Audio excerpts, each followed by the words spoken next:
Welcome back to A Book for My Sister podcast, where we are just two sisters hanging out and talking about books. My name's Cassie. And my name's Amelia. And we have a lot of book thoughts, so thanks for joining us today. And we hope you follow along our reading journey by subscribing and leaving us comments on what you're reading. Amelia, what are you drinking today? Well, Cassie, today I have a honey vanilla cinnamon latte. Sounds so delightful. I never had honey in my coffee until last weekend, and I did it for the first time. And I just did it as an experiment because I wanted a different flavor of coffee, and I always thought the honey sounded like it was a weird thing to put in your coffee. And so I never ordered that because I was like, that sounds weird. So I experimented and I did it with some of my little Trader Joe's vanilla paste and a little cinnamon, but only a little bit because I still think I'm allergic to cinnamon. Oh, okay. And then it was so good that I made it for myself every single day this week, and I also made it for myself this morning. Oh, wow. It's very good. So good. It's very good. I used that honey that the parents got us for Christmas. I thought I lost it, and oh my God, I couldn't find it anywhere. No. And then I found it in my cabinet. So. Well, that's a good place for it. Behind all my mason jars. I have a lot of mason jars. You got mixed up with the other jars. Yeah. Well, it's a really delicious thing to put in your coffee. Highly recommend. Cassie, what are you drinking today? Well, I'm actually just drinking water because that's boring. And I was eating oatmeal, so I was going to use that as my drink of the day, but then I finished my oatmeal. Gross.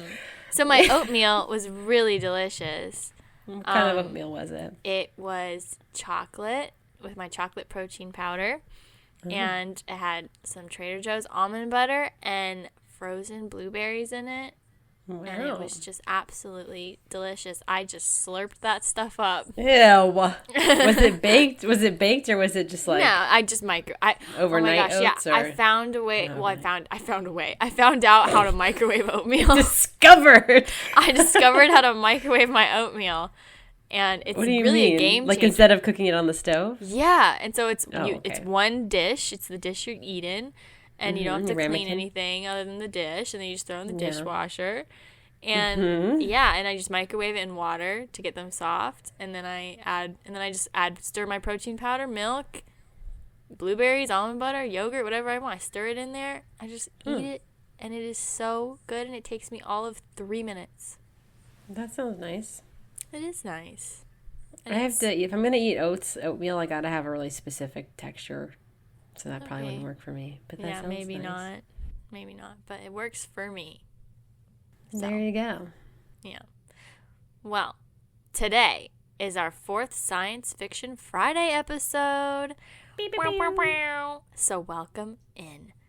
Today, we are beginning our wrap-up of the series by discussing Michael Crichton's most famous work. You may have heard of it. I don't know. It's You maybe know what it is. I don't know. It's Jurassic Park. Whoa! Dude, that's crazy. Can you believe it? I can't. Oh my God. Cassie, do you know how the theme song goes for Jurassic Park even? Yeah, I think I'm not super familiar, and I'm a little, like, my voice is a little cold. It's really cold outside, ice storm, but yeah, no, doesn't it go something na na na na na na na na na na na na na na na, something like that, maybe? Yeah. I think that's right. No, I don't know. That might be wrong. I don't know. Clear your throat and try again. Anyway. Or maybe it's the bump na na na na na na na. One of those. Yeah. Okay. I think we got it. Right.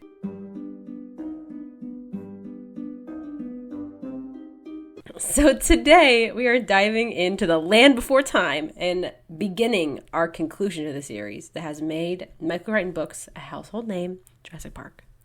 This book came out in 1990, and there have been a million movies made after this original, after this book and this movie. So there's going to be spoilers from here on out. You've been warned. This book is, how old does that make this book? 36 years old? Jeez! Oh my God. This book is a millennial. You've been warned, there are spoilers going forward. So the very first Jurassic Park movie came out in 1993. just 3 years after the book's publication, which seems pretty quick to me. Do people That still is make really books quick. that quickly after, or make movies after a book comes out? Yeah. Ever heard of Sunrise on the Reaping? But that was written just to become a movie, basically. Yeah, I don't know if that counts. That's the only reason she wrote it. Yeah. I mean, do they even really make this is going to be a stupid question. Do they even make movies that are based on books anymore, really? Night Bitch. Okay, but who saw that movie? Okay, I'm going to rephrase my question. Did. Do they make hit movies The that Housemaid? are based on books? Okay, That was really I haven't good. seen The Housemaid, but I are enjoyed people it. seeing Housemaid, or did you just see Housemaid? Okay, I saw it on Christmas Day. Thank you very much. That's kind of a bummer. Well, you weren't here. Well, okay, I had that's nothing to do. It's kind of a bummer movie to watch on Christmas. Oh, I thought you were saying, wow, lonely, sad. No, I mean, like, that movie is kind of depressing. It wasn't depressing. It was a thriller. I guess so. I guess I wanted to see Nosferatu on Christmas. The Robert Eggers is having a werewolf movie come out on Christmas this year, and I do want to see that on Christmas Day. So that's not coming out till Christmas? Mm-hmm. I think that's going to be his new thing, is Christmas Day movie. Are you going to see Wuthering Heights on Valentine's Day? No. Neither am I. I've never read Wuthering Heights. Have you read Wuthering Heights? Well, it's not. Yeah, it's one of my favorite classics. It's Wait, really? On my book, yeah, it's sitting on my bookshelf. Okay, right Bella now. Swan. Oh my god, yeah, I know. I'm so different. I don't know. You're just saying Bella Swan. It's like a little known thing that like no one's ever read. Just Wuthering Heights, I guess. Yeah, whatever. I'm the only one that likes it. I do love it. And I listened to the book, so. It's not. No, oh my god, it's like smut basically. The movie? Yes. Have you not seen the a trailer? New movie? Yes. No. The only thing I did related to that movie was I listened to the Charlie XCX songs that are on it, and one of them is just like, it's just EDM with no music, with no words. It's just EDM. Oh. Which I'm like, how does this factor into Wuthering Heights? That's the thing, it doesn't. This like EDM. But I'll still see it. I mean, I'll see it. I'm just not going to see it in like the first couple weeks it comes out, probably, because I don't care that much. But like, I'll go see it. Yeah, because I want to go to the movies. There's no movies that are out right now that I want to see. You want to see Avatar? So, no, God, are you kidding me? I don't hate myself. I don't want to go see Avatar. Okay. Do you want to go see Avatar? I don't know. It's kind of like I feel like I should. Did you see the second one? Yeah, I saw it in theaters. You did? Yeah. Oh my God, I could barely get through the first Avatar. I fell asleep. We were watching it, and I literally fell asleep. I was like, I can't. It is good. But like the thing is, you have to see it in theaters, otherwise it's not worth watching. I don't think it's worth watching. So I'm like, how much do I want to do it? And I don't really want to do it. So it's like, I'm either going to go see it in theaters or not see it at all.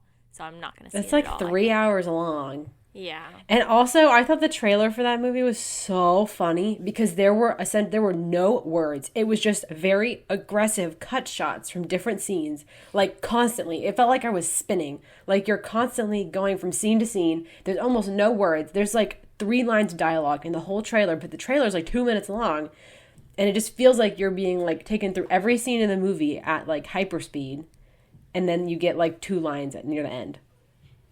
For someone who doesn't care about Avatar, you sure know a lot about the trailer. Well, I saw a lot of movies last year, so I saw the trailer a bunch of times. Okay. And I saw it on the big screen because it was when we went to go see Wicked. It was Wicked! We saw it. Oh, we saw Can Wicked you believe the Oscar snubs? I didn't really. The only thing I saw about the Oscars was that Sinners is nominated for like 16 things. Sinners. I think they should probably win all of those things. Yeah, they should win some if things. Delroy Lindo does not win Best Supporting Actor or what he was nominated for, I'm gonna be mad. And who did he play again? Did he play the? He played the old guy. The old guy. The old guy. You don't remember the old guy? The old one who played the harmonica or something. You remember him? He was an alcoholic. Why am I? You don't remember him? That's not familiar to me at all.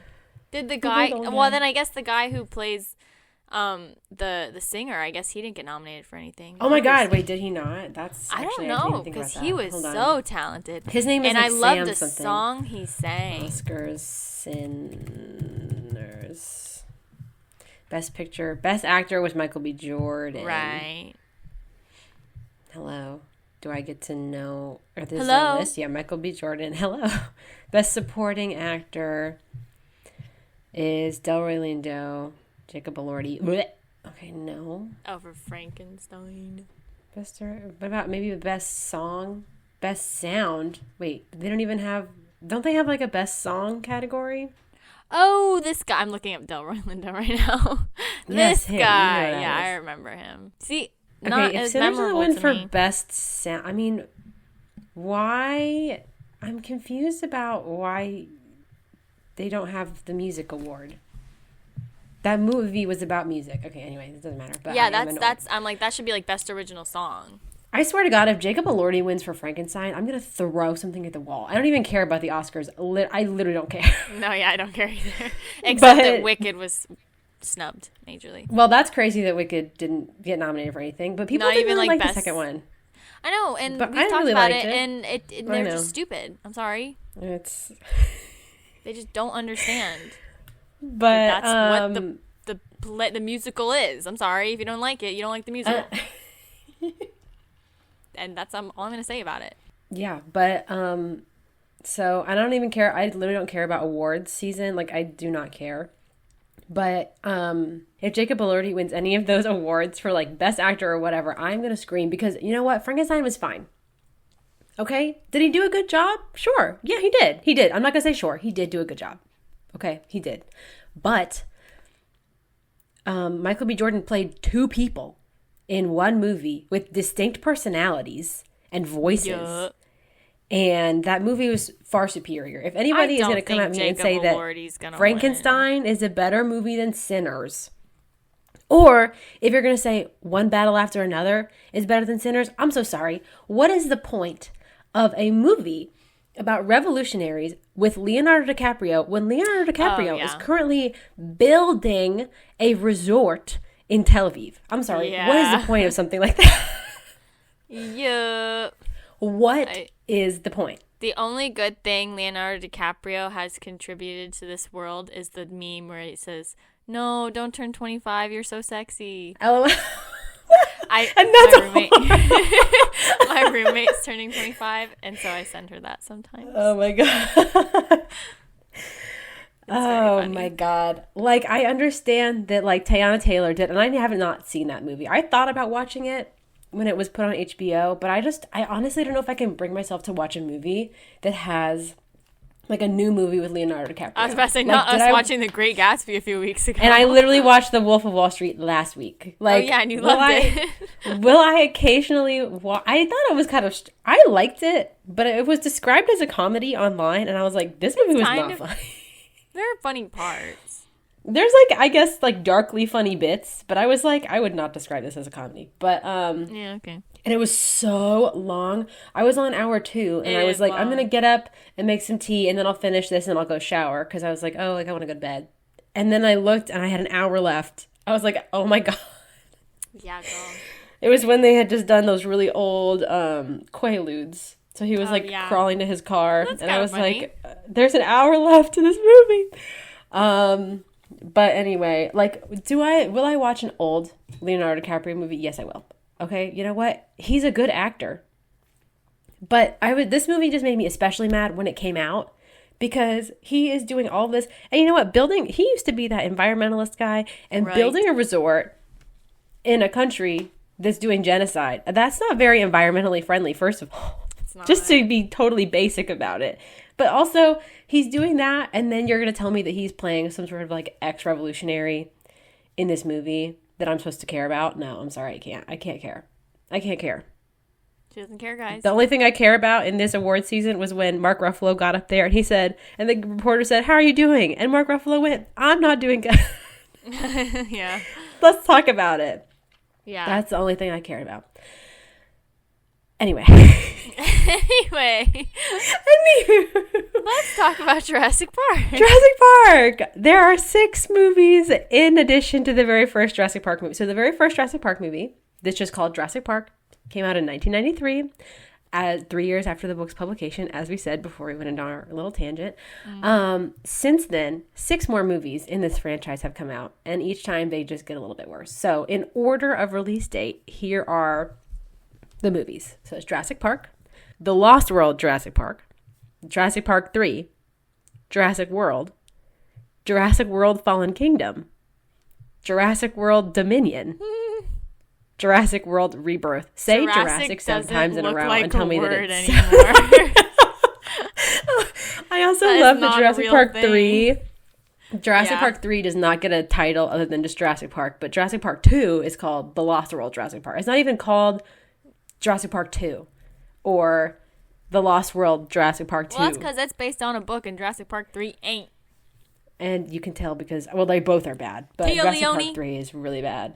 Yeah, Tia Leone, or not Tia Leone, wait, the blonde one. Is that Tia Leone? Tia Leone, yeah. Yes. She's in the third one. Great name. Yes, she is. That is a good name, but that movie's bad. That movie's got Alan in it. Alan! And yeah, and this dinosaur. I love that. Oh, boy. Anyway, we've talked about movies for the last 10 minutes, but Cassie, what's your favorite Jurassic World movie? Jurassic World movie, the first one. Or Jurassic... I guess Jurassic Park or Jurassic World. I think I just put Jurassic JW Park. to avoid writing out Jurassic again. Well, Jurassic Park's my fave. And then probably Jurassic World. Oh, I'm ranking. I'll rank them. Jurassic Park, Jurassic World, Jurassic... Oh, wait. Oh, my God. The Lost World, Jurassic Park 3, Fallen Kingdom, World Dominion, and then I haven't seen Rebirth. Oh, man. Rebirth But let me tell you, Jurassic World Dominion is my least favorite movie that has ever been made. What? I cannot. Remember, I fell asleep when we watched it. I thought it was the dumbest thing I've ever seen. I fell asleep. I didn't think it. That movie's why funny. are they cowboys? Why is I cannot stand. Cowboys? Why is there this side? Well, oh yeah, they are. Horses. They've got their little. Yeah, they are. You're right. Like acting like it's like The Last of Us. On their little horses. Yeah. And I cannot stand the side quest of Alan and oh yeah, I can't remember her name. Wait, yeah, that is Dominion. About the bugs. Laura Dern. Laura Dern literally cannot be asked. I actually care about their side quest more than I care about the actual plot of the movie. I thought that was the dumbest thing I've ever seen. I was like, I don't care about bugs. I just liked to see Alan and Laura Dern and Jeff Goldblum together again. I don't care. Like I thought it was the worst movie ever made. Fair enough. I genuinely hate it so much. Also just hate Chris Pratt. I mean, so. Yeah, well, Chris Pratt sucks. Yeah. On this podcast, we hate Chris Pratt. Crispy Rat. Crispy.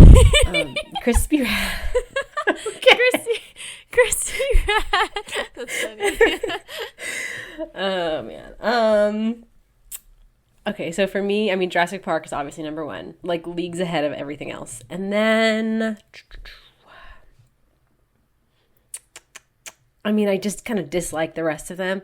But I don't know if I can even rank them to even be able to number them. But I do... The Jurassic World movies, I can appreciate them. I can't. For what they are, even though I really hate Chris Pratt. Crisp Rat. So funny. That's what I always call him. I call him Chris Pratt because I'm just like, Pratt. I can't be bothered to call you by your actual name. But like, I like that there's dinosaurs, and those movies just kind of are silly to me. Jurassic World is just like, it's so... I did actually enjoy when we saw it in theaters. Jurassic World is pretty good. World. I think it's a good movie. And I will give Jurassic World Fallen Kingdom props because it is scary as shit.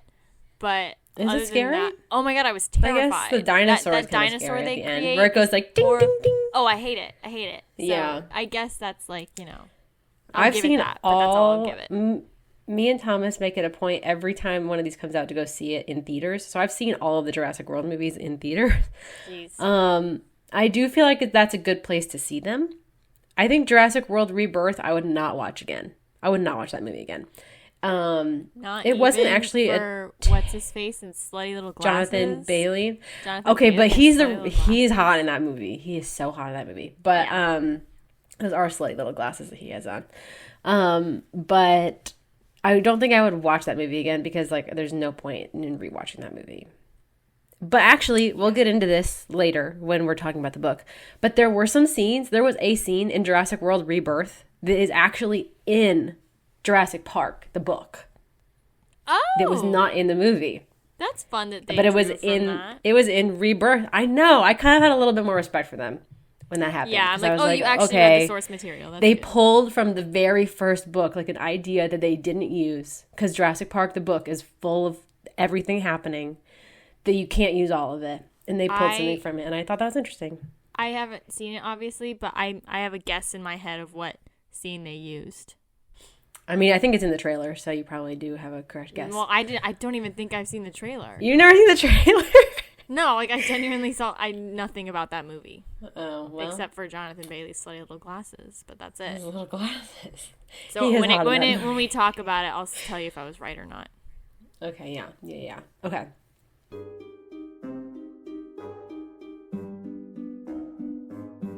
All right, let's get into the summary of the book after we've been recording for how long has it been? 22 minutes. Okay. Okay, the book. As a general note, if something is happening in the book the exact way it happens in the movie, we won't go into too much depth because everyone's seen the movie. Jurassic Park is one of the most iconic movies ever, and it is 33 years old. So if you haven't already seen it, we highly recommend it.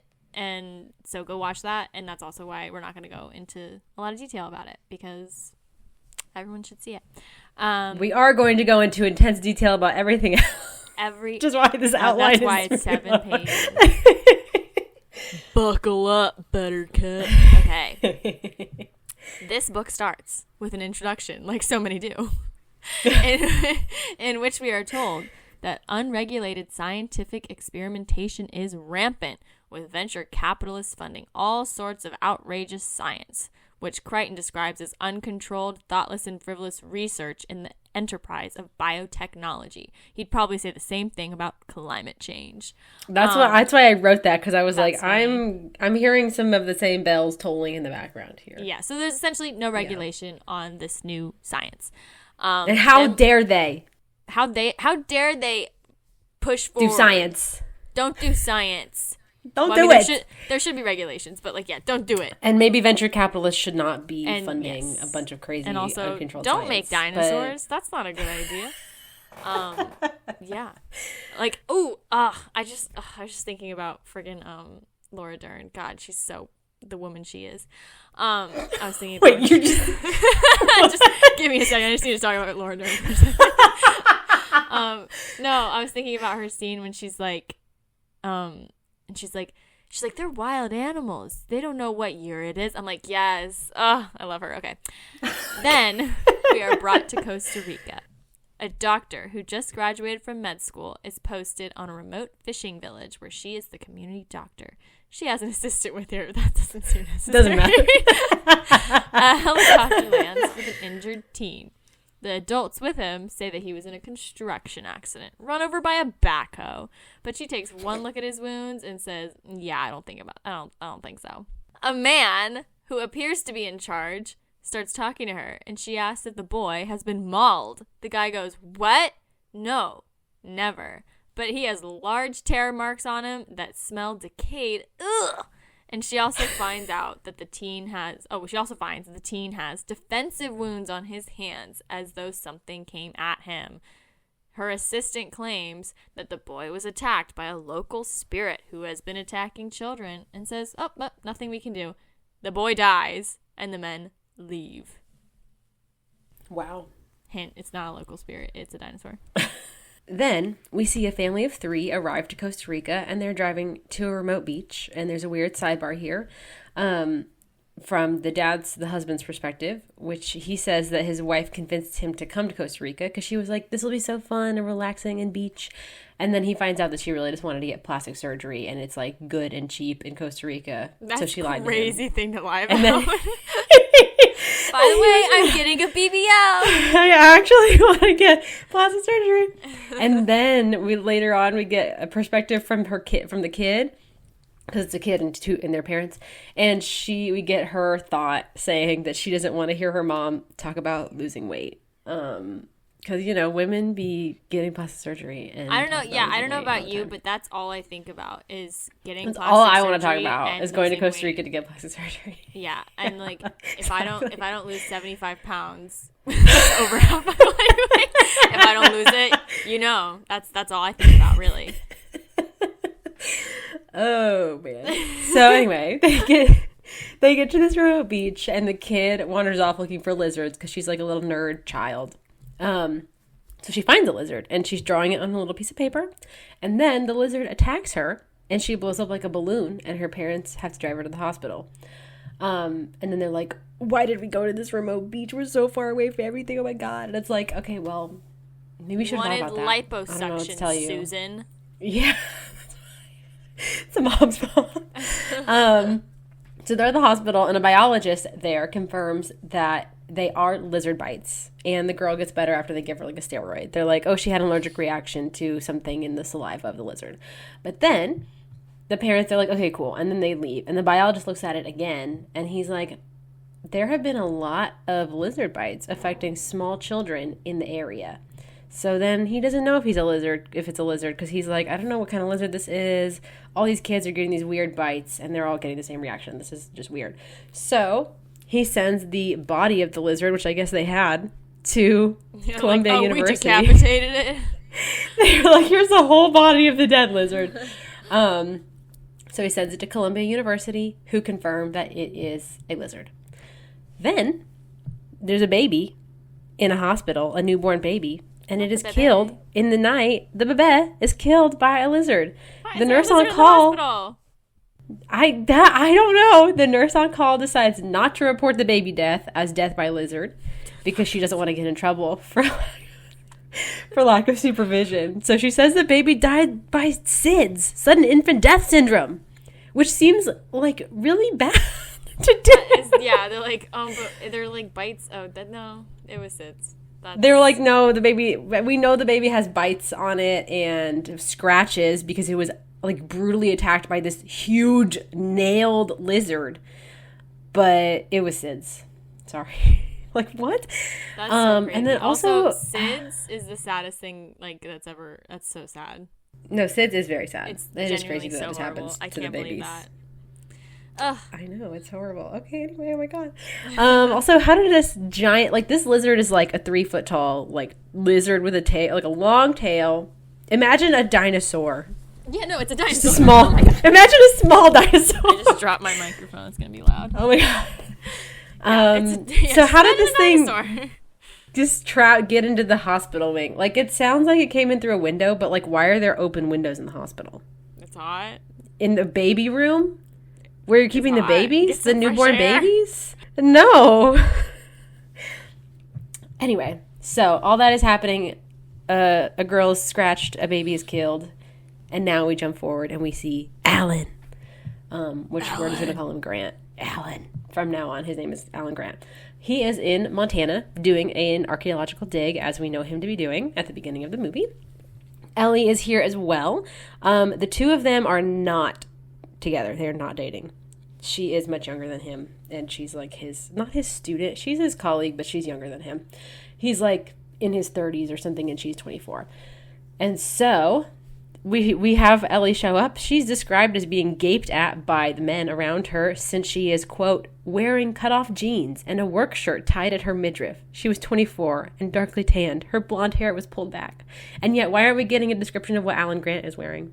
Is he wearing cut-off jeans and a work shirt tied at his midriff? He better be. He better be. That's their uniform.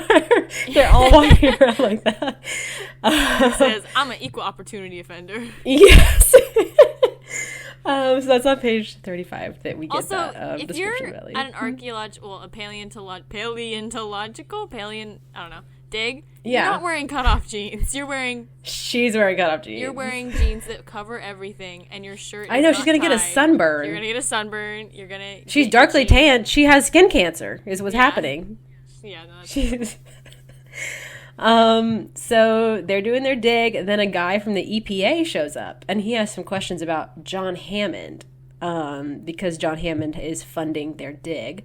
So in between asking some questions about John Hammond, he's also sexually harassing Ellie the whole time, and they all think it's very funny. He's the one gaping at her and like staring, and he's like, "You're a woman. Like, what's going on?" It's like, yeah, okay, women don't dig. What are you doing out here with your midriff? In Costa Rica. Think about losing weight. Oh man. So Grant tells the EPA guy, whose name doesn't matter.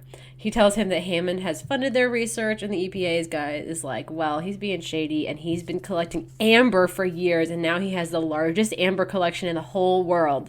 Which, okay, it's not illegal to collect rocks, basically, is it? Like, I don't. What's going? I don't know why they are so freaked out about his hoarding of amber. Like, okay, should you hoard amber? I don't know. Is it harmful to hoard amber? I don't know. I'm not sure.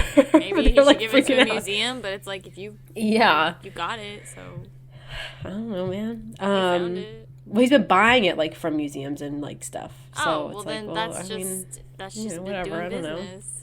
know. Yeah.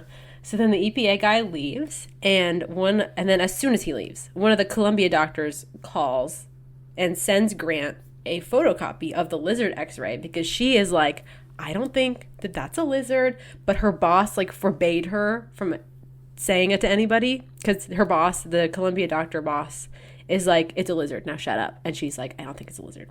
So she calls Grant and sends him a photocopy, and he's like, oh, this is like not a lizard. And so then right after that, he's getting all these phone calls. Then Hammond calls, and he's like, you need to come down to my island for the weekend as like to consult on my island. And Grant is like, I don't think so. And then Hammond is like, you're going to bring Ellie and I'll fund your research for 3 years. So yeah, you're going to come. And he's like, okay, yeah, no, for sure. I'll be there. So he's agreed to go on this island with Ellie for the weekend. And then we get the Dodson meeting. Dodson. We got Dodson. See, nobody cares. No one cares. With Newman. Not Newman. What's his name? I wrote it down somewhere else. Why can't so that's just a meeting where they're talking. I wrote it down somewhere. So this is just a meeting where, if you've seen the movie, they're just talking about stealing embryos from the island this weekend.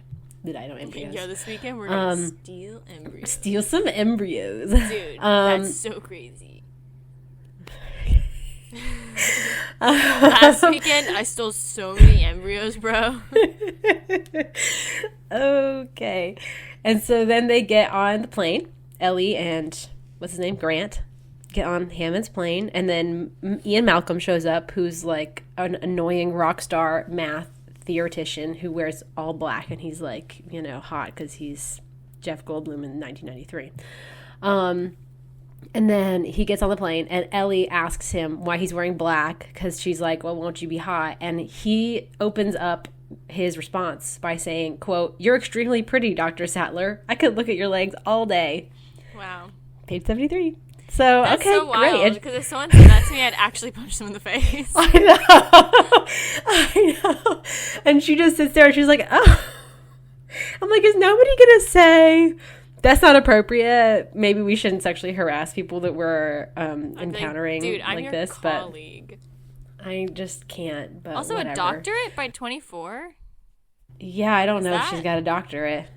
But also, nobody is calling her I think it's interesting that nobody calls her Dr. Sattler in this entire book. They all call her Ellie, but then they call Malcolm Dr. Malcolm and Dr. Grant. Well, maybe she doesn't have her doctorate. Maybe she only has a doctorate in the movie.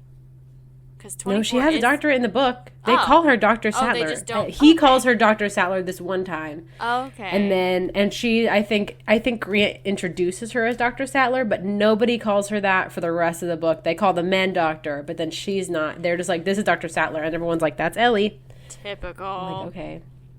Okay, then women can't have doctorates, although it is kind of suspicious that she has a doctorate by 24. But maybe the 90s were different. I don't know. Maybe they were. The 80s, people could get doctorates in like 2 years after totally. Undergrad. I don't know. So then they land on the island, and for the next couple chapters, everything's kind of the same as the movie. They get the Dino DNA presentation, and then the grandkids, Tim and Lex, show up. The only main difference here is that Alan is actually extremely nice to the kids, and he likes both of them. And when Tim is trying to talk to him about dinosaurs, Alan is like, yeah, let's talk about dinosaurs. You have my book? That's so cool. Let's talk about it. That's weird. Interesting choice. I know. I was like, I wonder why he's not allowed to like kids. Spielberg didn't want to in like the book. kids. Because it's also, I feel like if he was nice to the kids in the movie, it wouldn't necessarily have changed. Like, it's not a change that I guess the only thing is maybe it endears us to him that he likes the kids by the end of the movie, or maybe it's important to Steven Spielberg that Ellie wants children and Alan doesn't, and they're together and she's trying to convince him to like children. I'm not quite sure what it is. But he likes them a lot in the book, so, I don't know. And then we get the rundown on how dinosaurs can't breed, how they can't breed because they're all ladies. And then Malcolm is like, well, don't you ever pull up the skirts of some dinos or whatever. He makes his little comment. And then Malcolm says, he's like, well, this island is so big. I'm sure that some dinosaurs have escaped from this island. Like, what do you mean? There's so many of them. How can you possibly keep track of all of them? And they're like, don't, like, whatever, be quiet. I don't know what you're talking about. They can't escape. We have trackers or something. Then we get a classic Crichton description where he describes an island worker 3 times in one paragraph as the black man. That's crazy. I was reading that and I was like, oh my god. That is wild. Okay. And then Dr. Wu. I love Dr. Wu. He's, the scientist in charge of creating and leading the team on the dinos. He pulls Hammond aside and is like, listen, don't you think people will be bored of real dinosaurs? I can make you crazy dinos instead. I'll just destroy the ones we have and make fancy ones. And then Hammond says, no, save that for more movies later. Yeah, Dr. Wu. That's crazy because, in the movie, I thought the jump from him being who he was in the first movie to who he is in Jurassic World was very and didn't make sense. I was like, why is he like an evil mad scientist? But in the book, it makes more sense. But in Jurassic World, he also is talking about how he is upset that he's been pushed to make these crazy dinosaurs. Because doesn't he say, like, y'all have pushed me to do this, and now we have these dinosaurs running around? Like, I'm pretty sure that's his reaction. I'm pretty sure that is his reaction. Then being like, haha, I made all these. I think he was like, y'all paid so much, and you got so bored of these dinosaurs, new dinosaurs, and now we have all these more dinosaurs. Said no. He was probably getting paid so much money. Yeah. He didn't feel like he wanted like, to say no. I think Dr. Wu do this. They're like, dude, you asked for a race. You're like the only one maybe that can actually do it. You could just say no. But okay. Whatever. Dr. Wu. Then the driving tour starts with the kids, the lawyer, the blood-sucking lawyer, Malcolm, Ellie, Grant, and a guide. Regis? There are so many characters in this book that after this, I just start describing, like in my brain, I had to start describing people as the lawyer, the this, the that, because they're confusing. The lawyer in the book is actually much nicer than the lawyer in the movie too. Like there's a huge difference in their characters, and all the characters that are in the book are not in the movie. They kind of condense the characters into which makes sense. One person. Yeah. Okay. I think his name is Regis. The guy's name is Regis, I guess. Regis. So they see the island and their little cars, and then we get lots of graphs representing animal population. Then they see some raptors escaping onto a boat, and the boat leaves, and they're like, oh, we better let someone know that's happening. And they try to radio the base, but oops, the power's out. Convenient. And that's because Nedry, or Newman, has turned off the security systems and fence electricity and steals the dino DNA. He is then iconically killed by one. That happened so early? Yeah. What? It happens early in the movie, too. Nuh-uh. It happens towards the end. No, it doesn't. That he's killed by the spitty dinosaurs? The middle. That's like the middle of the... That's like the end of the beginning, maybe. No, it's like the middle. No, it's not the middle. Yes, it is. Well, I don't know. This book is long, so these things have to happen. He's killed right away. Okay, wow. Yeah, we don't see very much of him. That's interesting. Okay, so the cars are now stuck in the rain, and the T-Rex is loose and attacks the car that the kids are in. We've all seen the movie, but the order of events are a little different. Tim is stuck in the tree by himself, and he manages to climb down out of the car and down the tree safely. He then finds Lex in a large pipe, clearly very shocked and scared. She says that Grant just left and they call for him and he comes back. He was looking for Tim. They then watch somebody, unclear of who, get eaten by the T-Rex. Babies. Oh, by T-Rex babies. I forgot about that. I think it was the guide. I think Probably it was Regis. He gets eaten by T-Rex. Yeah, probably Regis. Yeah, there's about 1 million characters in the book, mostly men, with names that could be memorable, but because of the limited detail, we don't do that. So they're not important. Ellie is back at the base with Arnold, Samuel L. Jackson, Dr. Wu, Hammond, Garano, the lawyer. Yeah. We think that's the lawyer. And Malcolm, who was thrown around by the big T-Rex, so he's pretty injured. That's a common thing with Malcolm. He gets injured by dinosaurs. He gets really injured. He gets hurt a lot. Yeah. Grant is with the kids, navigating the park to try to get back to the base. And we find out that Alan's wife is dead and Ellie is engaged. Oh, so they're not in a relationship like they are in the movie. They all fall asleep in a tree. Darbus, what are those two doing in a tree? Oh, no, it's what the heck are they doing in a tree? That's what it is. Yeah. Okay. Back at base, Harding, who is the dino vet, is tending to Malcolm's wounds and giving him morphine. The power seems to be coming back on, but the phones are still dead. Harding and Hammond then go on a quick expedition with some other island team members to try and locate the T-Rex and make sure it isn't killing all the other dinosaurs, essentially to protect their assets. Grant and the kids wake up and keep trekking through the park to look for motion sensors so that the base will be able to locate them. We then get a scene from the newest Jurassic World. Okay, so it's not what I thought it was. The newest Jurassic World movie where there is a shed with a little boat in it they need. But then they realize the T-Rex is sleeping right next to the shed. So they get the boat, but then Lex sneezes and or coughs, and the T-Rex wakes up and chases them into the water. They are able to escape. Yeah, no, I Wait, what did you think was in the new movie? Then I for some reason my first thought went to the scene where Alan poisons the eggs and rolls them to the velociraptors. It makes them eat them. Oh, and that's how he kills them. That's for some reason that was my first That's thought. Crazy that you remember that, because when I read that scene, I had no idea. Oh my gosh, I just remembered it. I remember it so vividly. I thought it was brilliant. I don't know. That's crazy. So yeah, this is in the newest one with Jonathan Bailey. Okay. No, and actually what happens in that is it's not even them, because there's like the subplot in that movie is that there's a family with it's a dad and his 2 kids and the girl's boyfriend, and they are like out at sea because they're like boaters or whatever, and then their boat is sunk by a dinosaur, and then they're rescued by Jonathan Bailey's team's boat, and then they all go to the dinosaur island together. And then they get split up, and so the kids and their dad and the boyfriend are the ones that are trying to get the boat out of the shed, and there's a T-Rex. But that scene is a lot longer than the scene in the book. It's like very intense and very scary. In the book, it's it's not that long. Yeah, because I remember there's a similar scene in Jurassic Park 3 where the T-Rex is swimming. I don't know how you can remember anything from Jurassic Park 3. I think it's Jurassic Park 3. I don't remember hardly anything from that movie. Yeah, and then there's the scene from the movie I hate where she's in the water and it dips its little head in. Oh, I think that's scary. You don't think that's scary? That was scary, but I just hate the movie. Oh, I like it because it's kind of scary.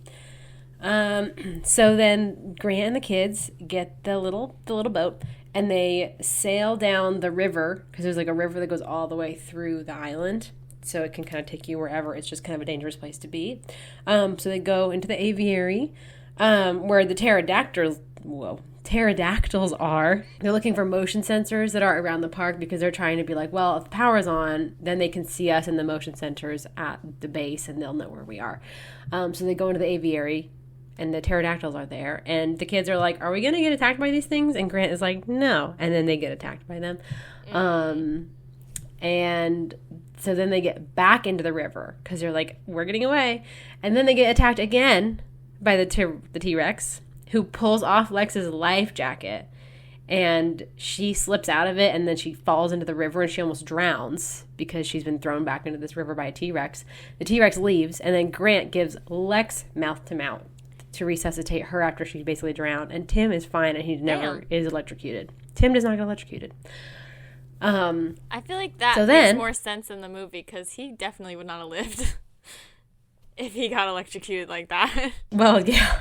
So this scene would have made more sense in the movie. This does make more sense to give someone mouth to mouth after they drown, because that's what you do when someone is like has almost drowned. But if you get like electrocuted by like whenever 10,000 volts or whatever the volts of electricity are, that's like, I'm not sure about that.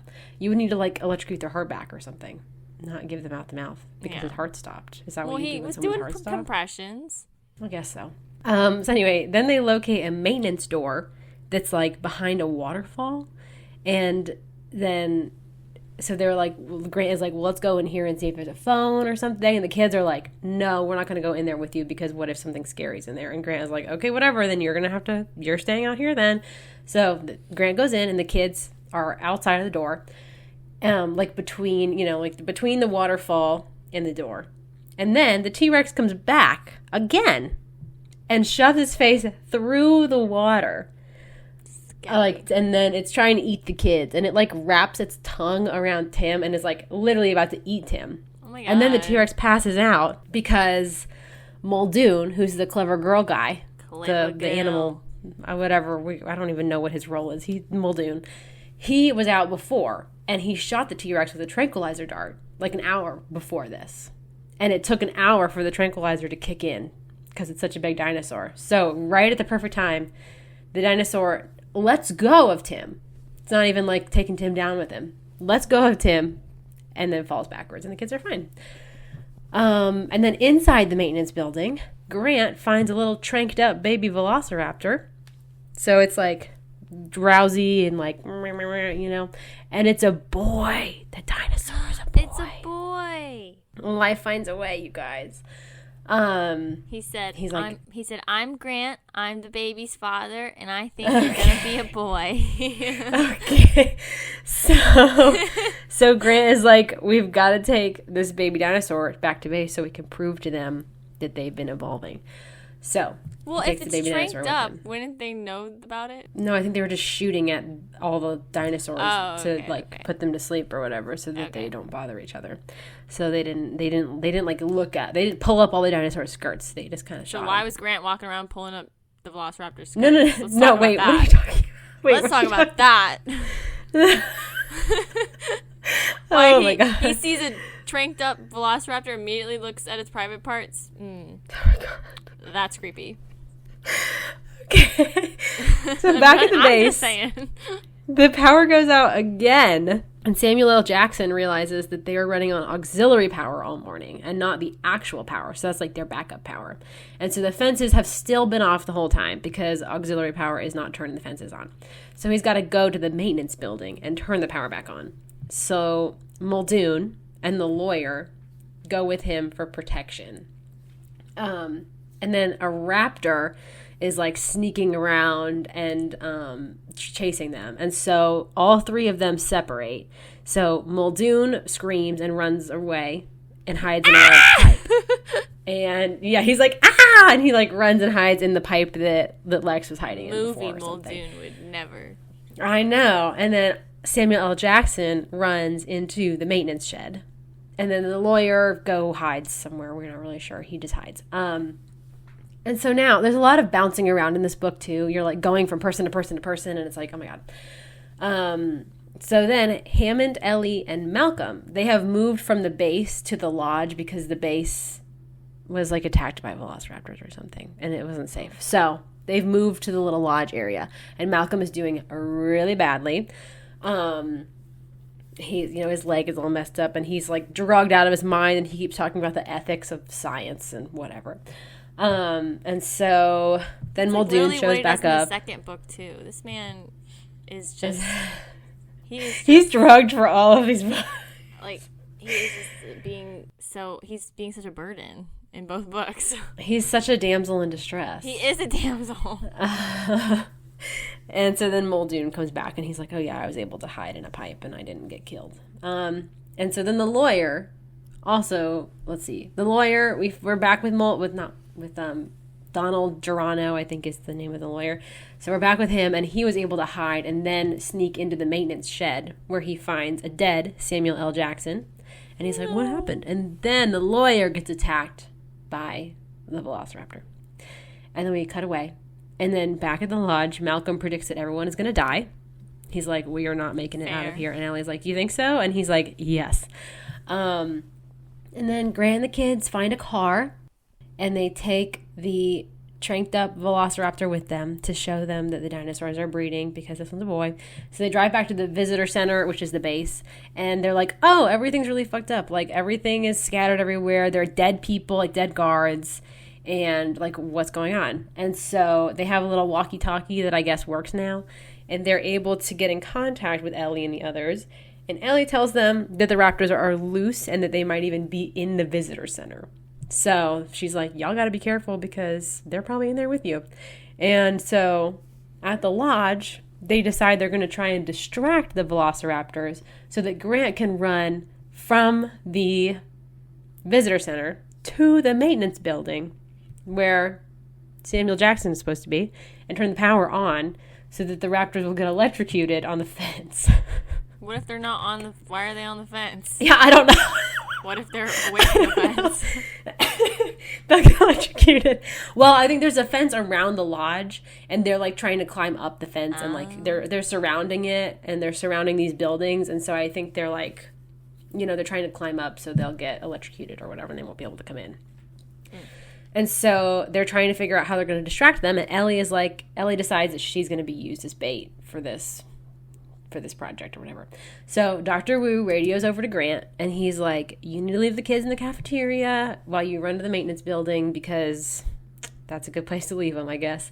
And then Ellie distracts the raptors, and then she gets yelled at a bunch by Muldoon. He keeps calling her stupid, and he's like, because he's trying to distract the raptors for long enough so that Grant has time. And so she's like out there, and then Muldoon is like, why are you doing that? Like, da-da-da, screaming at her to come inside. And she's like, there's not enough time for this. You've got to do this for long enough to distract them. And he's like crazy. Screaming at her.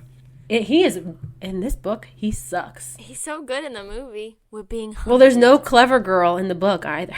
Right. The clever girl line is not in the scene in the book. movie with him and Ellie is so good. I know, and that scene does not happen in the book. Ugh. Bummer. We don't get Ellie's speech saying, we'll talk about sexism in survival scenarios when I get back. Yeah. We don't get that. He said, well, I should go. And it's like, you're an old man. She's like, what? And he's like, well, you're... And you're... It's like, she's dude, like, if you had to do what she did, you would have keeled over having a heart attack. And so she's distracted the dinosaurs, and then Grant gets to the building, and he turns the power back on, and then he hears shouting, and he's like, who is shouting in this building? And he looks around and realizes that the lawyer is hiding and calling to him from his little hiding spot. He was like almost attacked by the raptor, but he hid or something, so then he wasn't. And so they're able to leave the maintenance building, and then the lawyer tells Grant that he was attacked by compies, which are the little tiny, I think that they're the lizard things. They're like tiny little dinosaurs. By tiny, I mean they're like, 2 or 3 feet tall. And then he shot the raptor that tried to attack him, but the raptor ran away. Whoa. Mm-hmm. So at the same time that all this is happening, can you believe there's like 4 things happening at the same time? A raptor is in the kitchen with the children. And it's also a very scary scene, just like in the movie, but it is super different from the movie in that Tim has Lexi hide while he distracts the dinosaur, and they're able to lock the raptors in the freezer, which I think they do that in the movie? I think that is what they do. Yeah, they lock one in the freezer. They lock them in the freezer. But there's no, like, Tim and Lexi scuffling around the kitchen to hide. It's just Tim is like, go sit in this cabinet, and I'm going to, like, lure them into the freezer, and then she kind of locks the freezer. It seems to me like in the book Tim might be older. Maybe. Either Tim is older or Lex is just a really irresponsible big sister. I don't know. Maybe Michael Crichton hates girls so much that he's like, a girl couldn't do these things, but her little kid brother could. Yeah. I don't know. So that is a slight difference there. Yeah, and funny thing is that the velociraptors, are actually no bigger than a chicken. in real life. Yeah, they don't look like that. Yeah, or they didn't. No they don't look like anything anymore. But. Which is like the ones in the movie and the book are based off of Utah raptors, but it's that's not as cool of a name as a velociraptor, so I guess that's why they did it. But I'm like, why didn't you just say it was a Utah raptor? But okay, whatever. What is a Utah raptor? It's a raptor that looks like a velociraptor in the movies. That's what it's based on. I've never heard of that before. Yeah. It was just based on a different kind of raptor. And it's like, why don't you just use the actual name? I don't know.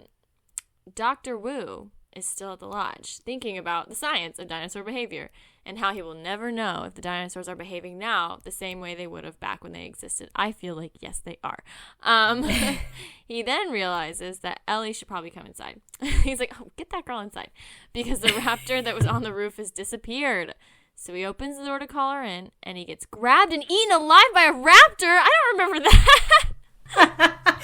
He literally opens the door and he's like, come in, and then the raptor grabs him. Ellie, come on. And she's like, ah! Oh my god, that's crazy. I didn't remember that. I know. Yeah, everyone dies. So Ellie runs away, but not inside for some reason. But no matter. I think that actually the reason she doesn't run inside is because he was in the doorway. Yeah, so it's probably... And the raptor grabbed him out of the doorway, so it's like kind of close to the door. So she's like, oh shit, I gotta leave.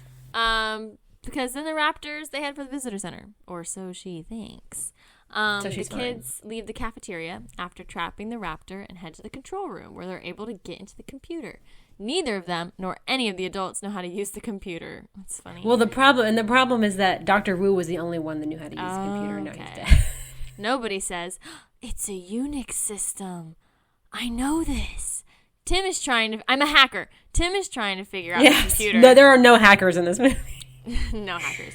Well, Lex is basically whining the entire time about how he should stop because he doesn't know what he's doing. I feel like she is younger in the book. I feel like she is acting younger. I don't know. I think maybe it's just supposed to be because their parents are getting a divorce, and like Tim really hates their dad, and Lex really loves their dad, and so I don't know if it's supposed to be like a younger sibling thing. I don't know if Lex is supposed to be like having regressing behaviors because this is happening in their life, but it seems like Tim is much more mature than her. And she's literally, the entire time in the book, she's whining. And she's also whining about how she wants to play pickleball. Me. She's like, she keeps going, does anybody want to play pickle? Oh my God, no. That's funny. Like, aren't you 9? Be quiet. That's really weird. Oh my God. So then the raptors are coming into the lodge room where the adults are and the control room where the kids are. The kids escape down the hall, run into a room. It happens to be the dino nursery. But the electric doors behind them don't close all the way, so the adult raptors come in and start eating the baby raptor. Oh my God. They run through the nursery and into more rooms until they reach the lab and finally run into Grant and the lawyer. The lawyer takes Which I'm not sure what they're doing in this room. I'm not sure how they got into this room. Yeah. They are there. And they're there. And Grant realizes it's up to him now. Grant poisons the raptors, this is what I'm talking about, with some biotoxin he found in the lab and tricks them into eating a poisoned egg. Then that one fights with the second raptor, and then he injects the third raptor directly with his last vial. So then Grant, the lawyer, and the kids go back to the control room to get everything set up. They manage to turn the power and phones on. And then Lex remembers the ship at the beginning when they saw the raptors jump on the ship. They somehow find the ship's phone number and call it and try to tell them not to land. But the ship people think it's a prank call. And they don't listen. That's crazy. I know. All right. But, like, how would these people have their ship How would number, I have your phone number? Like, What do you mean? That's really weird. Back at the lodge, Hammond is like, thank God the fences are back on and the dinos didn't destroy the world. And Malcolm's like, you think you have the power to destroy our Earth? And then they have a conversation, which Hammond realizes that any disaster that would negatively impact humans would not necessarily kill the Earth. And that there's always been life on Earth as long as the planet itself existed. You know how people are like grown men discovering things I did when I was 12 years old? And it's like empathy. Have you ever seen those? Oh, no, I've never seen that. It's like guys being like at like 25 years old, and they're like, I never thought about it, but like people around you have lives, And it's like, yeah, dude. I figured that out. Did you know that if a disaster happens and kills all the humans, Earth is still going to be here? That's what that sounds like to me. I'm like, That's yeah, dude. crazy. Yeah, buddy. I know, I read that and I was like, did nobody think of this before now? Yeah. What do you mean? You thought you could destroy the whole Earth? No. Yep. Dummies. The boat people then realize that there are dinosaurs on this ship, and they turn around. They're like, oh shit. They're like, oopsie. And now there are military folks headed towards the island. They are all together now, and the lawyer starts talking about how the Costa Rican National Guard will probably destroy the island. Grant's like, yeah, you should. And he starts to look for some weapons. And the lawyer's like, yeah, but they'll take care of it. And Grant says, damn it, we're going to start destroying them right now because it's your fault for having investors fund this island when you knew Hammond was untrustworthy. So, Ellie, Grant, and the lawyer find a secret weapons shed filled with nerve gas grenades and go looking for the raptor nest. They couldn't find this before, but they found it now. Yeah, this is important. They find it, a hole in the ground in the volcanic side of the island, and they go in. I don't remember this. They essentially want to count all the individual nests and everything to make sure they got all the raptors or something. Yeah, they're like counting all of the nests and all the velociraptors and all the eggs, and I'm not really sure why. So they're in little. Yeah, counting is a good time. They're math people. They're science people. I don't know. Yeah. So they're in the raptor nest, and then back at the lodge, Malcolm is thrashing around in his little drug-addled state. The vet guy is adjusting his meds, and then Hammond is like, you know what? I think I need to go get some air, so I'll be like right back, you guys. So then he goes outside so he can think about what to do since his island is about to be destroyed. He's like, I can try and save some of the frozen dino embryos and start on another island with better employees. He's like, Dr. Wu sucked. It's the employee's fault. It's the employee's fault. Dr. Wu was terrible. Samuel L. Jackson was a bad engineer. Like, all these things. His dead employees. He's like, screw all of them. This is their fault. And so he's trying to plot his new business venture, basically. But then he hears the T-Rex very close to him, and he gets very startled, and he falls down a hill, and he breaks his ankle. So then he's like, oh dear. And the river's like right there. So he sits on the embankment of the river and he thinks bitter thoughts about his grandkids and his park when some little compies come up to him. And he tries to get them to go away by throwing rocks at them, remembering that their bites are poisonous. But then they attack him. A bunch of them attack him at the same time. And so he dies. So that's a wrap on Hammond. And then back at the raptor nest, they notice that the raptors have positioned their nests in a strange pattern, and then Grant and Ellie notice how bird-like they are, because dinosaurs are basically birds. They hear the ship that had the raptors on it come up to the island, and then all the raptors hear it too, and they're like, oh, we gotta go. So they all line up. The raptors all line up in this organized way, like they're trying to escape in like single file or whatever. And then Grant is like, That's funny.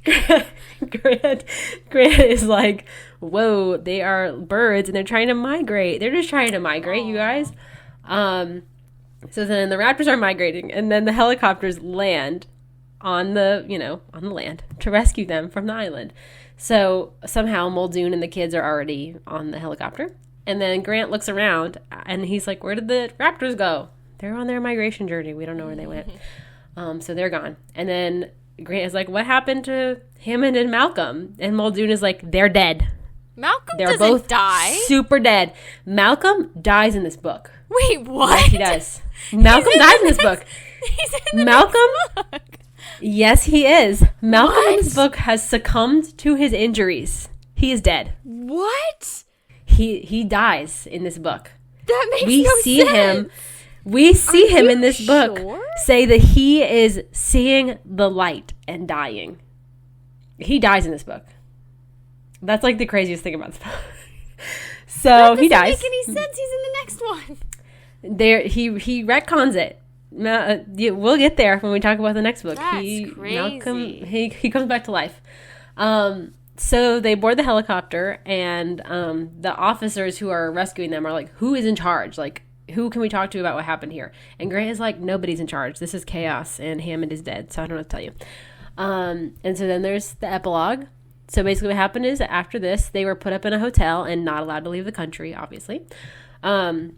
they're all being interrogated about Hammond and being asked what they knew about his project. And then we have the bodies of Hammond and Malcolm, and they're not allowed to be buried yet. They're just like chilling, I guess, in a freezer. I don't know.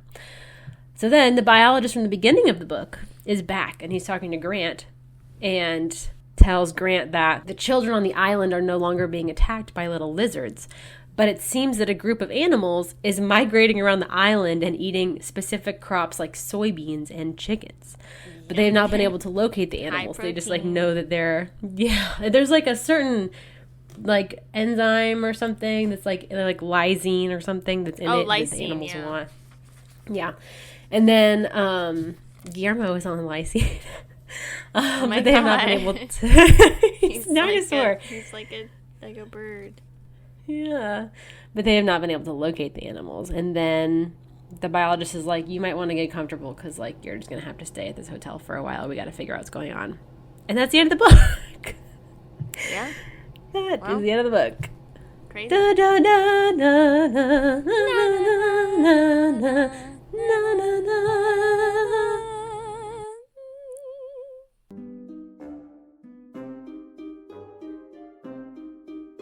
So let's discuss this book. Who dies? Who dies? I had a little kill count in the book. So in the book, who dies? The teenager at the beginning, the baby in the hospital, Newman, the guide, Regis, Samuel L. Jackson, Dr. Wu, John Hammond, and Ian Malcolm die in the book. How many people is that? 1, 2, 3, 4, 5, 6, 7, 8. 8 people. In the movie, who dies? The guy at the beginning who is doing the T-Rex. Yeah, at the beginning when they're trying to wrestle the T-Rex into the box. And he gets dragged into the box by the T-Rex. He dies. Newman / Nedry. The blood-sucking lawyer dies. Samuel L. Jackson dies. And Muldoon dies. Also, little movie fact, Samuel L. Jackson did not know that his character was dying on the day that they were doing it. And he showed up to set. And they're like, oh, he's dead. We don't need you. Oh. And he was like, oh, okay. That's crazy. So, yeah, I don't know. And Muldoon dies in the movie, too. Because remember, he's tag teamed by those 3 velociraptors. And he goes, clever girl. But there is no clever girl line in the book. Because Muldoon lives. So there's no clever girl. Probably because Michael Crichton would never write those 2 words next to each other. So clever girl just couldn't exist. He wouldn't write those words. That's a double negative. Yeah, in his mind. Oh, man. And then Ellie is basically not a character this whole time. Like I said before, all the men are addressed by their last names, and Ellie is addressed by her first name, and they're not really calling her Dr. Sattler. They're just calling her Ellie, and all the other men are addressed by their last names. And the only other main characters addressed by their first names are the children. So Ellie and Lex and Tim are all addressed by their first names, and then all the men are addressed by their surnames. I mean, women are basically just children. Women are basically children. They're basically just children who need to lose weight and get plastic surgery. I see. Once you turn 18, you're a woman. Go lose weight and get plastic surgery. Go get on it. But I also thought it was kind of interesting. This is when she's running away from the raptors, when she uses herself as bait. The main description of that scene is that she feels exhilarated when she's running. He uses this word like 4 times to describe how she's feeling after Wu gets eaten alive and she almost dies. She's running. She goes, wow, I feel so exhilarated. She like jumps into the water or whatever because she's like, the raptors won't follow me into the water. And then she feels exhilarated doing that. And then she somehow gets onto the roof of the building and she's like, wow, I feel so good. I know that we're all sad right now, but I'm getting my heart rate up, I'm getting my steps in, I'm losing weight. Yes. Literally. She's just a hot and helpful exercise queen. She's like, this is basically a yoga retreat. Kinds of women. Yeah, she's like, actually, I'm really glad that I'm here right now because I haven't felt this exhilarated in a long time. Like, that is the primary descriptor that we get of her, wild. Is that she's feeling like, wow, exhilarated. When he got eaten, I was so excited. That really got my heart rate up in a good way. Any opportunity to get your heart rate pumping is, that's a good opportunity. Really a good one. Yeah. Serious. So we've got Ellie being basically not a character until she is used as bait, in which she just is excited to be doing something, I guess. And then Lex is a whiny baby the whole time. Damn. Girls are just annoying, you know? Annoying. You're annoying until you turn 18 and then you need to lose weight. Not what can we me, say? though. I'm special. You need to be hot and helpful all the time. That's what you gotta be. All the time. So those are our only two female characters in this entire book, except for the doctor at the beginning, who's, you know, doesn't really matter because she's there for like 2 seconds. And also we have the nurse who lets the baby die so very by lizard and then doesn't helpful. tell anybody. Very evil. And then we have the Columbia doctor, who I would say she's helpful for sure. Yeah. We're not sure what she looks like. I'm not sure. We don't think we get a descriptor. I'm surprised that over like the phone, Grant was like, "Wow, her voice sounds really hot." She sounds really sexy. Oh my god, that's crazy.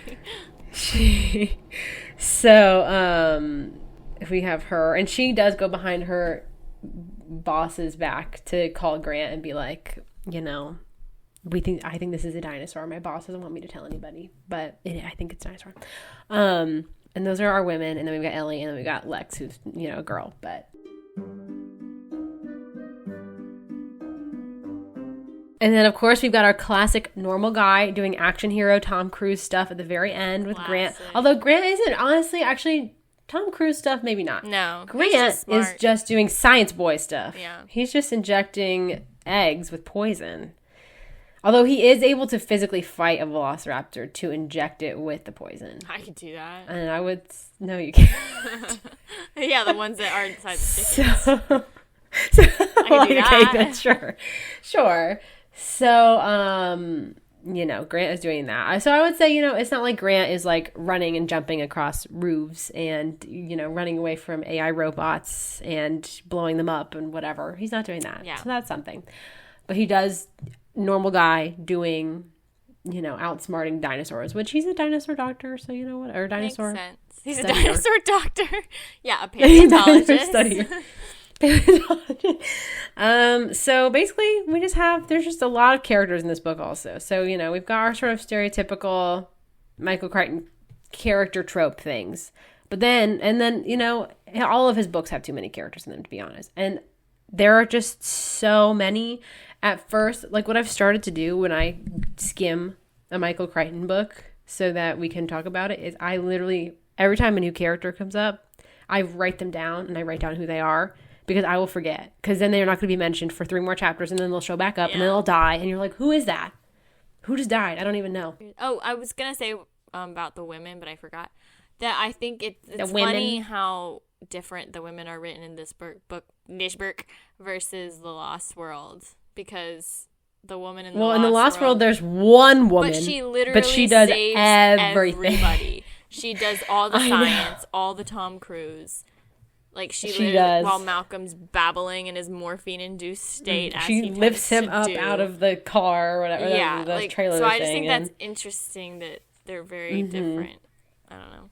I know it is interesting, but then I'm like, it's funny because and we'll talk about it when we get to The Lost World. But one of the things that I remember the most about that book is when she is dragging Malcolm up out of the trailer when it's like literally dangling off a cliff and they're about to like fall to their deaths and he's drugged and she is carrying him up a vertically hanging trailer. Yeah, like if that was me, I would have dropped him so fast. And she's carrying him up and he's like, "Wow, you're really strong." And she says something like, "But I'm still a lady, like tee hee hee, like take me on a date first or whatever." I still don't have any muscles. She's just a Pilates princess. It's like, come on, just let her be strong and don't use like a disclaimer like, "Oh, but I'm still a lady." But I could never be bulky. Like I just can't. So yeah, I know it is interesting. And I think the first Michael Crichton book, when I started on my little Michael Crichton reading journey last year, when I read 6 of his books in 1 month, the first one that I read was Lost World. So I was like, oh, like, you know. Yeah, no, I like that. This character's pretty good. Yeah. Like speed, you know, whatever, generally speaking, this isn't so bad. And then I read his other ones and I was like, oh, okay, well, I started with the one where there was the best written for women. We're just going downhill from here. Yeah. So yeah, and then near the end of the book, we have Malcolm in his little drug-addled state talking about how climate change panic is being stressed about people and about how to save the people on the planet and not how to save the planet. And he's like, the planet's going to exist even if the people are not here. So why are we worried about climate change? Which, like, technically that is true. Yeah. You know, people have not obviously been on this planet for, whatever, 125 billion years. Is that how long ago the first dinosaur period, the first period of life was? No, it was not 125 probably billion years ago. Because the Earth is not that old. How old is the Earth? I looked this up once so I could have the numbers in Google my head. Okay, I'll look up when people came around. The Earth is 4 point... I was really off. Yeah. But wait, I'm not going to read. And then dinosaurs are like the AI one. 100 million the age years of the ago Earth or something. Oh. The age of the Earth is estimated to be about 4.54 billion years ago. Yeah. Okay, so I was off by about 115 billion years.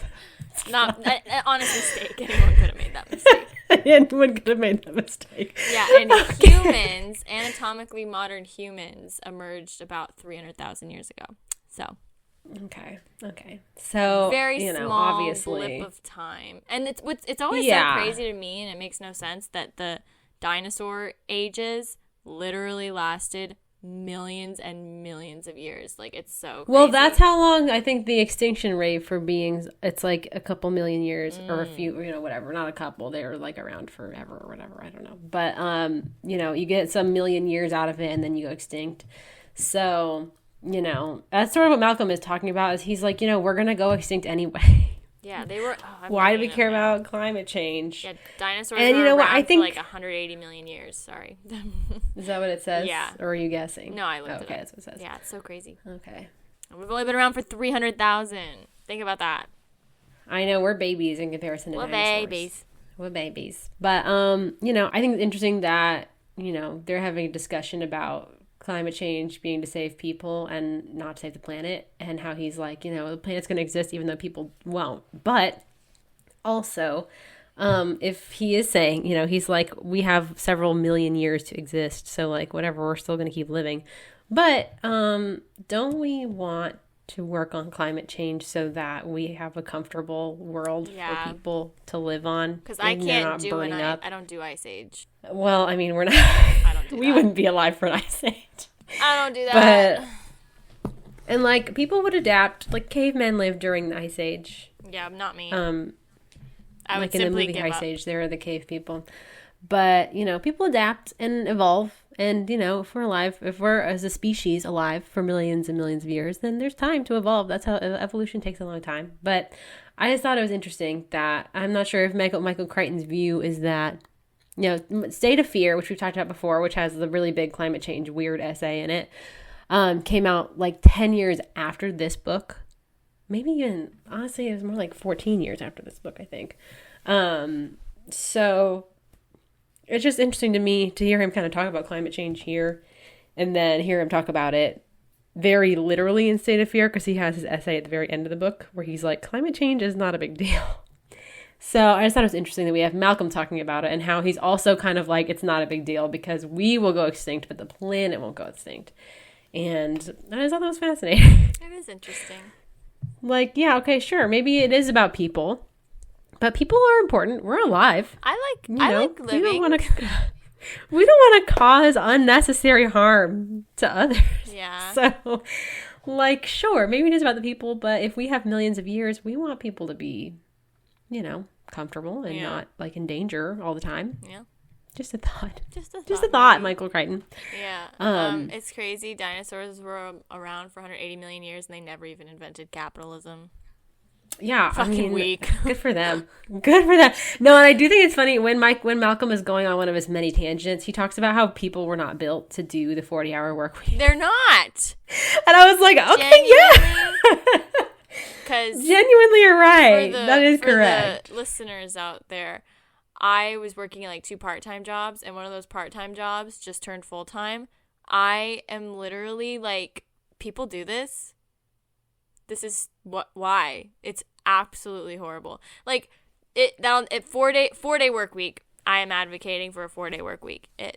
You can get so much more done in 4 days. And also, people are people sometimes when they talk about the 4-day work week, they'll talk about doing 4 10-hour days instead of 5 8-hour days. I mean 4 8-hour days. But the thing is that I don't even think you need 10 hours. You because don't. What are you doing for 10 hours?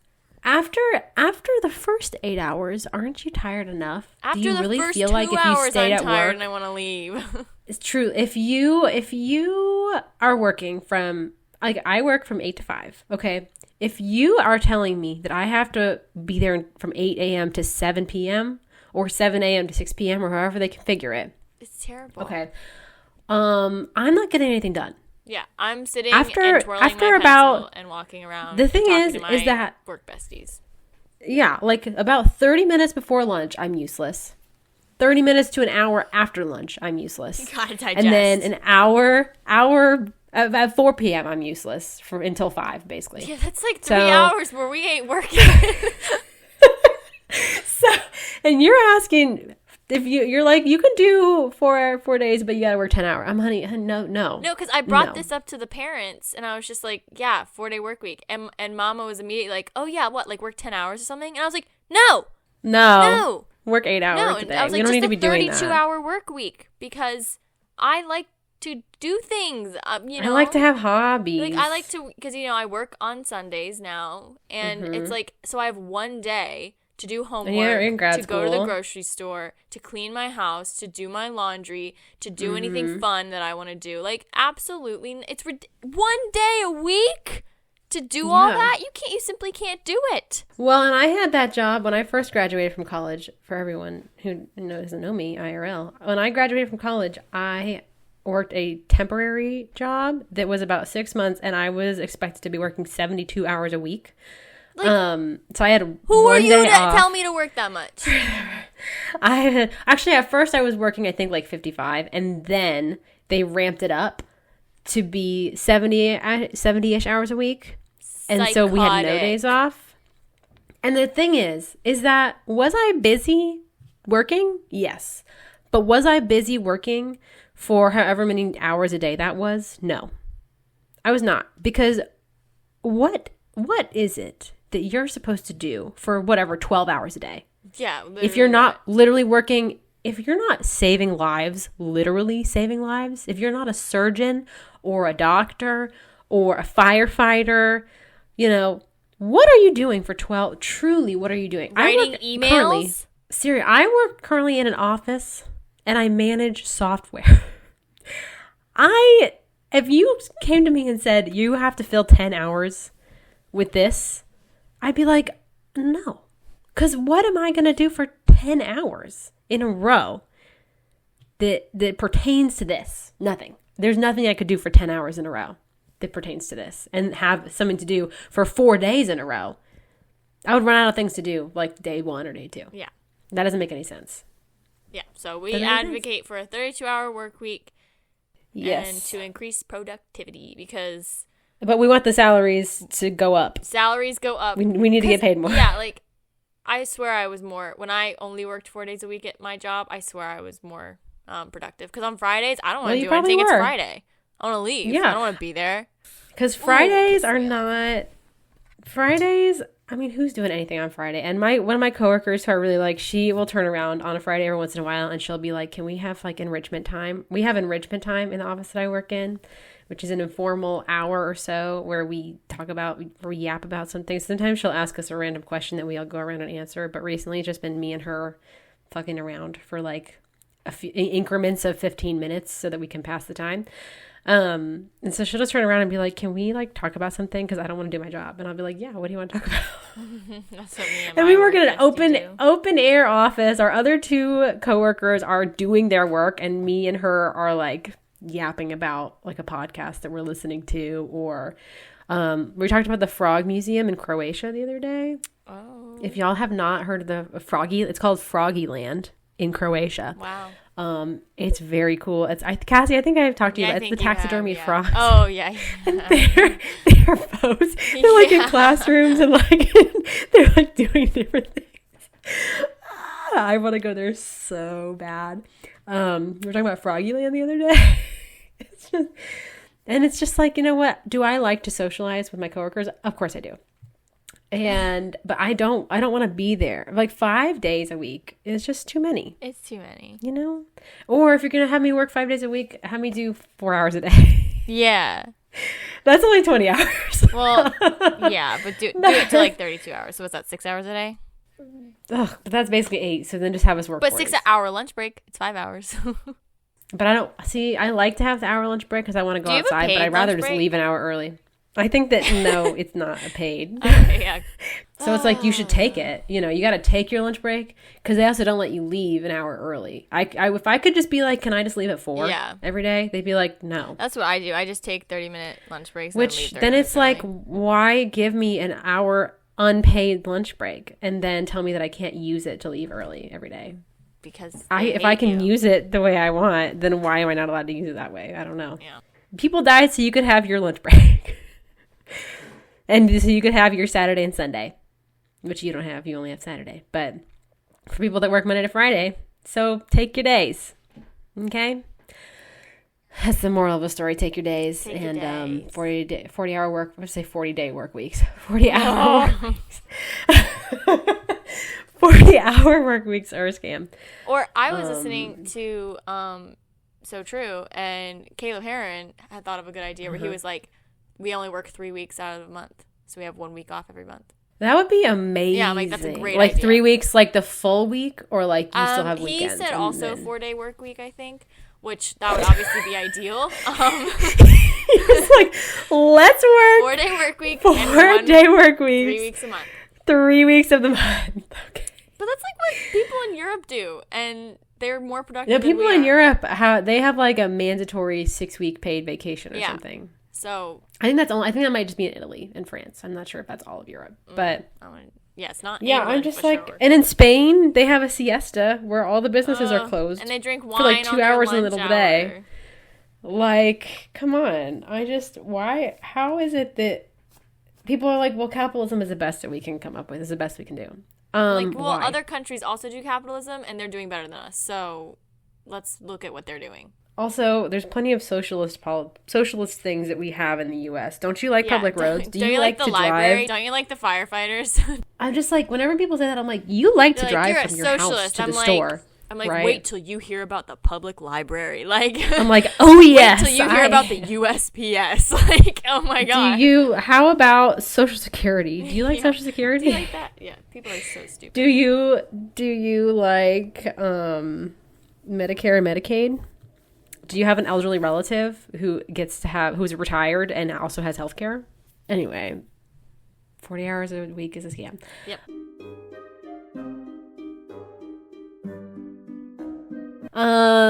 The last thought that I had was that it's interesting how some ideas from the book that they didn't use for the first movie are things that come up in the Jurassic World movies. Like, they're not even in... Well, Lost World is a book of its own, so it doesn't need that. But like Jurassic Park 3, they just like came up with that shit. No, there are a few scenes from the books. Are there? Yeah. In Jurassic Park 3? Jurassic Park 3, when did you watch that movie? How do you remember these things from that movie? I think it's might be it's either the third or second or third one. And it's the girl on the beach and she gets bit. Oh, I think that's the second one. Okay, then yeah, it's the second one. Which the second book doesn't open that way, so yeah, I guess that's they true. Took that. That's true. I didn't even think about that. Yeah. I literally don't remember a single thing about those movies, so I'm impressed that you remember that. Thank you. But then we've got the boat shed. Yeah. Oh scene yeah, and in Rebirth. The dinosaurs getting on the boat. That's in the Lost. Oh yeah, the boat dinosaurs is also the second one. Yeah. You're right. And that doesn't happen in the book. And I forgot that takes place in the first book. It's weird. Mm-hmm. It is a rich text of ideas. Yes, it's an anthology. It's not. I don't know what an anthology is. An anthology is a bunch of different stories the short stories in one book. Okay, yeah, that's not what so that is. No, that's not. That's not what this is. What I meant to say is that this is the Holy Grail. Okay. Those are really different things. Yeah, that's what I was getting at, though. That's what I meant. Okay. But yeah. So I mean, I definitely prefer the Jurassic Park movie to the book, just because the book is also you're jumping from scene to scene, and a lot of things are happening. There's a lot of characters. The characters are annoying. Hammond, for the first half of the book, Hammond is just like he is in the movie, and then he becomes really annoying. Muldoon is just mean to Ellie the whole time. Anyway, Cassie, do you have anything else to say about this book? I think what's left to say is, how many baby boy dinosaurs do you rate this on a scale of 1 to 10 baby boy dinosaurs? Oh my god. Oh my god. I would probably give this book like 8 baby boy life finds a way dinosaurs. I was thinking about that the whole time. I was like, what would be the best the best oh my god. scale? 8 velociraptors lined up in single file ready to migrate. I love that. Yeah, I agree. I'd say 8. Amazing. Well, actually, no. I'll say 7.5 because I'm gonna rate Lost World higher, but not a 10. So I'll say 7.5. That's true. I think the Lost World might be better. So Yeah, okay, maybe I agree with you. 7.5 velociraptors lined up in single file ready to migrate. That's what I would say. I'm thinking of just like Madeline, where it's 12 little girls in 2 straight lines. They're like, got little wigs, little red wigs on, Madeline hair. They have to get their appendix. Just, oh my god, they're migrating. That is so funny to me. 12 little velociraptors in 2 straight lines. Okay. There's a crack on the ceiling in the shape of a bunny in their velociraptor nest. Cute. That's so cute. That movie, Madeline, is a banger. That's a great movie. I don't think I've ever seen that movie. Oh my god, it's so good. I just remember the book. Well, both great. Well, the book is good. Anyway. Okay.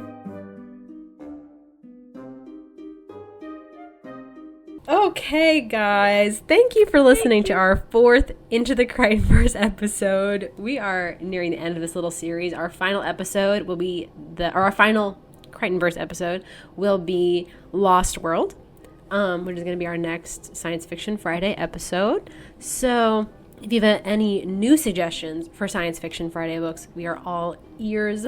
Give us some suggestions. What books do you guys like? What science fiction books do y'all want to hear us talk about?